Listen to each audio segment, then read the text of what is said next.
കഴിഞ്ഞ ബഡ്ജറ്റിൽ നമുക്ക് 300 ക്രോഡ്സ് ഒക്കെയാണ് സ്പോർട്സിൽ ഇൻവെസ്റ്റ് ചെയ്തത്. അത് വന്നിട്ടുണ്ടോ എന്നുള്ളത് അറിയില്ല, വന്നിട്ടില്ല എന്നുള്ളത് തന്നെയാണ്. കാരണം അത്ര ഡെവലപ്മെന്റ്സ് കണ്ടിട്ടില്ല. ഈ ഗവൺമെന്റിലും 50 ക്രോഡ്സിന്റെ ഒരു പ്രൊജക്ട് കണ്ടു. അത് വരട്ടെ, നാട്ടില് മുന്നേറ്റങ്ങൾ ഉണ്ടാവട്ടെ. ഇത് എത്ര കളക്ട് ചെയ്താൽ പറഞ്ഞത്, ഇത് ഒരു 5 സെന്റിലെ ഗ്രൗണ്ടിന്റെ എമൗണ്ട് ആണ് കളക്ട് ചെയ്യുന്നതെങ്കിൽ 5 സെന്റ് ഗ്രൗണ്ട്, 7 സെന്റേതാണെങ്കിൽ 7 സെന്റേത്, അല്ലെങ്കിൽ 11 സെന്റേതാണെങ്കിൽ 11.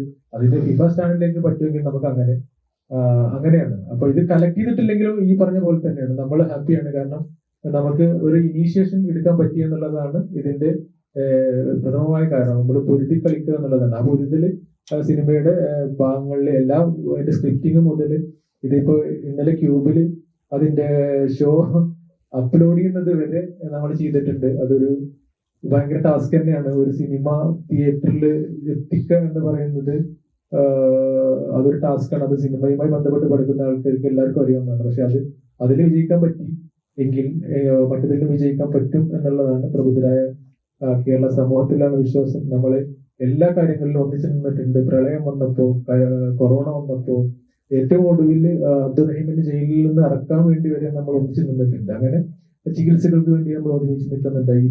ഇത് നമ്മുടെ മാനസികമായ കാര്യങ്ങൾക്കോ ഒന്നിനൊന്നുമല്ല. അതിന്റെ അപ്പുറത്തേക്ക് നമ്മുടെ ഫിസിക്കലായിട്ടുള്ള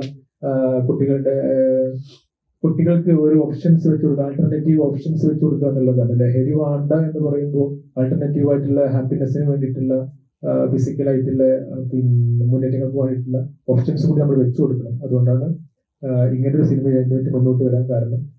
ഗവൺമെന്റിന്റെ ഭാഗത്തു നിന്നും എല്ലാ നാട്ടുകാരുടെ ഭാഗത്തു നിന്നും ഒക്കെ പിന്തുണ ഉണ്ടാവും എന്നാണ് വിശ്വസിക്കുന്നത്. ഇതല്ലെങ്കിലും ഇതൊന്നും നേടുന്നില്ലെങ്കിലും നമ്മൾ ഹാപ്പിയാണ്. കാരണം നമ്മൾ പൊരുതി കളിക്കുക എന്നുള്ളതാണ് പ്രധാനം. ആ പൊരുതലാണ് ഈ ബോളാബോളം. തീർച്ചയായിട്ടും നമ്മുടെ ആഘോഷങ്ങളും ആവേശങ്ങളും പറഞ്ഞ പോലെ ഇന്റർനാഷണലാണ്.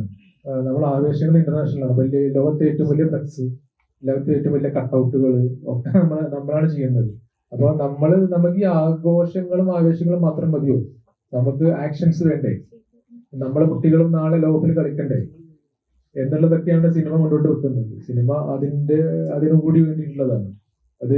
അതുകൊണ്ടാണ് സിനിമ സ്ക്രീനിലല്ല ക്ലൈമാക്സ്, സിനിമയുടെ ക്ലൈമാക്സ് റിയൽ ലൈഫിലാണ്. അതങ്ങനെ സംഭവിക്കട്ടെ എന്നുള്ളതാണ്. അങ്ങനെ ആണെങ്കിൽ അതൊരു ചരിത്രമാകും. ഇതിന്റെ പിന്നിൽ പ്രവർത്തിച്ചവരൊക്കെ ചരിത്രമാകും. പിന്നിൽ പ്രവർത്തിച്ചത് മാത്രമല്ല, ഈ സിനിമ കണ്ടവരൊക്കെ ആ ചരിത്രത്തിന്റെ ഭാഗമാണ്.